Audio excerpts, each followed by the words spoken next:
Hi, everybody. This is Professor Bowen-Moore. I just want to go over a couple of these extra tools for you in your toolbox over here in InDesign, just to make it easier to understand. I went over them in class, but I think that it would be beneficial and helpful to just reiterate some of the capabilities here.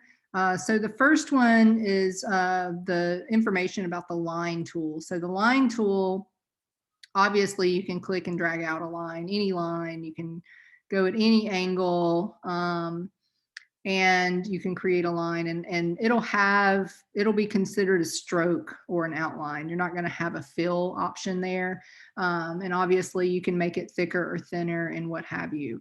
The thing to know about the line tool that's helpful is, let me erase these three here.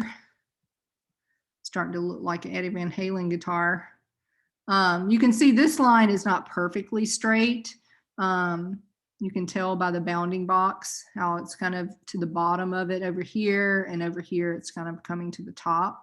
So even though I clicked and dragged out a line, that doesn't mean it's necessarily straight or perfectly horizontal. So to get a perfect line, all you have to do is hold down the Shift key when you're clicking and dragging it out.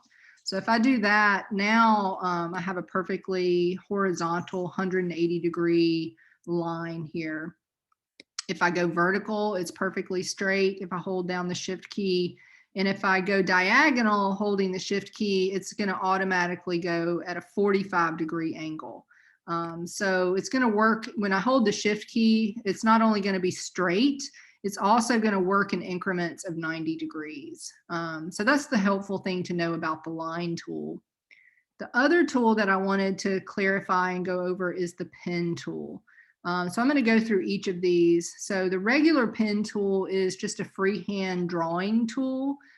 So one of the things it can do is angular shapes. So to execute that, and that little asterisk by the pen nib cursor means that it's just ready to create a path. And you can use this to create a path for the type on the path tool as well.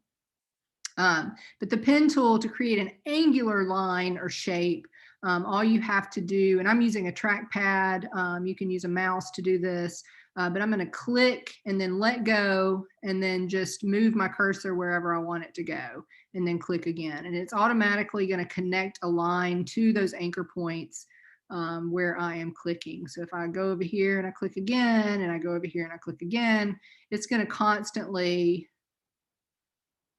make angular lines. And so if I go back to the original anchor point and click, it's going to enclose all of those sections and make it an actual shape. And, you know, I should be able to fill that. Yeah. Once it's enclosed, you can actually use the fill option, but it's obviously also has a stroke because it is a line as well. So I can make that stroke weight thicker or thinner or what have you. But you can see all the anchor points that it's created. So this can allow me to go back to my direct select tool and manipulate these individual shapes if I got something a little off, or if I want to straighten it up or adjust it in any way, I can still do that with my direct select tool. So that's one way to use the pen tool. Now, if I want a curved, more softer shape, I can follow the same process, but this time to make a curved shape, I would click and hold down the mouse or the trackpad and drag and then lift and then click again. And it's automatically going to create an arch. So you always want to move in the direction that you want the arch to be. So I'm clicking, dragging. I'm not lifting on the mouse or trackpad yet, but when I do, it's going to let go. And then when I click again, it's going to create an arch in that direction. And same thing, as soon as I connect to the original anchor point, it's going to enclose that and create a shape. And these little bars here, when I'm in my direct select tool, these little bars affect the actual acuteness of the arch. You can slide them inward and outward to make them expand more acutely or have a slight arch to them. You can slide these anchor points along those lines a little bit.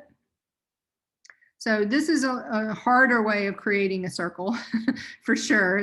But it allows you to create more free-form type shapes if you are not wanting something so regular. So the pen tool is very helpful in that way. Another option in the pen tool toolbox is the add anchor point and delete anchor points.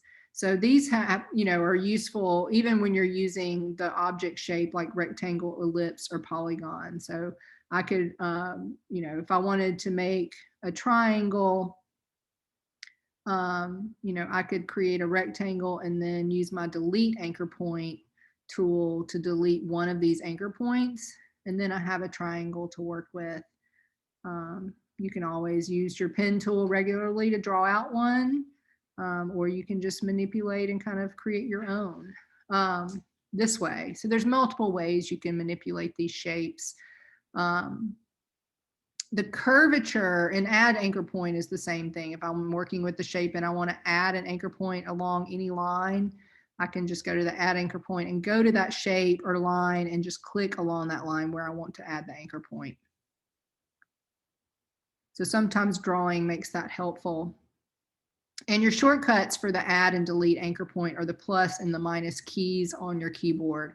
So if I'm in, let's say I want to create a unique shape, I'm just going to draw out an ellipse here, but say I want to delete one of these anchor points, I can just go straight to the minus key, delete one of those anchor points, and then I can go back to A, which is my direct select tool shortcut, and then go back and manipulate it from there. So the only other tool in the pen tool that I want you to know about is the convert direction point tool. So that allows me to convert the direction. So if I have a curved shape and I click on this anchor point, it's no longer going to be curved. It's going to have a corner and an angle. So if I wanted to change a curved shape to an angular shape, then I could use the convert tool and automatically do that, or change it back. So if I click on these again, it's going to go the opposite or go back to a curved shape rather than an angular one. So it's going to do the total opposite of what you had there to begin with. So that's how to use that. So I want you to know about these tools, and because they can be very helpful when you are drawing things in your layout, or drawing shapes or converting or manipulating shapes. They can be very helpful. So if you have any questions about any of these tools, feel free to let me know. Otherwise, good luck and thank you for listening.